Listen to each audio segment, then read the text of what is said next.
चेन्नई से एक train Bombay Bandra station पर आकर रुकती है और उसमें से एक 15-16 साल का लड़का उतरता है जिसको एक आदमी ने प्रॉमिस किया था कि तुझे मैं नौकरी बॉम्बे में लगवा दूंगा। वो आदमी उस लड़के से मिलता है और उसके वो 1200 रुपए लेकर, छीन कर, चुरा कर भीड़ में कहीं गायब हो गया। और ये लड़का जिसको मराठी हिंदी बोलनी नहीं आती है, बॉम्बे बैंड्रा स्टेशन पे कंफ्यूज खड़ा है कि करे तो करे क्या।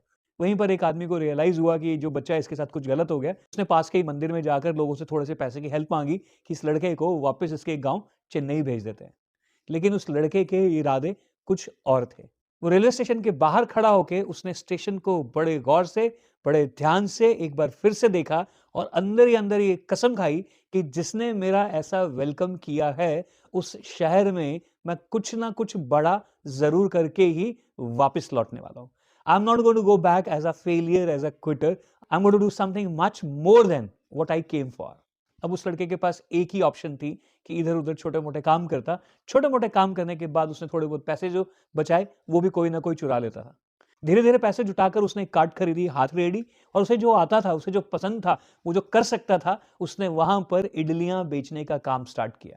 और धीरे-धीरे ज़माना बदल रहा था, लोग बदल रहे थे क्योंकि साउथ इंडियन इतना किसी को खास पसंद नहीं था, तो उसने उसमें एक्सपेरिमेंट्स करने स्टार्ट किए। जिस ज़माने में लोग इंटरनेट के ऊपर जा भी नहीं रहे थे, उसने इंटरनेट के ऊपर जाकर रेसिपीज़ को समझना स्टार्ट किया, पढ़ना स्टार्ट किया और अपने ठेले के ऊपर, अपनी हाथ रेडी के ऊपर एक्सपेरिमेंट्स करने स्टार्ट किए और अपने डोसों की, अपने डोसे की क्वालिटी को, अपने डोसे की वैरायटी को बढ़ा के नेक्स्ट लेवल पे पहुँच गया। और उसके बाद क्योंकि ज़माना बदल रहा था, नए-नए मॉल्स आ रहे थे, तो उसका ड्रीम भी बड़ा हुआ कि काश किसी मॉल में मैं अपनी एक डोसे की दुकान लगा पाऊँ। उसने सारी मॉल्स में ट्राई किया, किसी ने उसको घास नहीं डाला, किसी ने उसको इडली नहीं डाली। और फिर उसकी ज़िंदगी में एक जादू हुआ। एक उसका रेगुलर कस्टमर जो था ना, वो एक पर्टिकुलर मॉल में काम करता था। उसने बोला, "तेरी मदद तो मैं पक्का करने वाला हूँ क्योंकि तेरे डोसे की जो क्वालिटी है ना, वो मॉल के लेवल की तो डेफ़िनिटली है।" और फिर माय डियर फ्रेंड्स, उसका वो छोटा-सा कार्ट उठकर मॉल में चला गया और आज उसका डोसा ओमान में, कतर में, दुबई में धड़ल्ले से बिकता है। लोग पागलों की तरह लाइन लगाकर खाते हैं और उस व्यक्ति का नाम है प्रेम गणपति। और दोस्तों जानते हैं वो इतना सब क्यों कर पाया?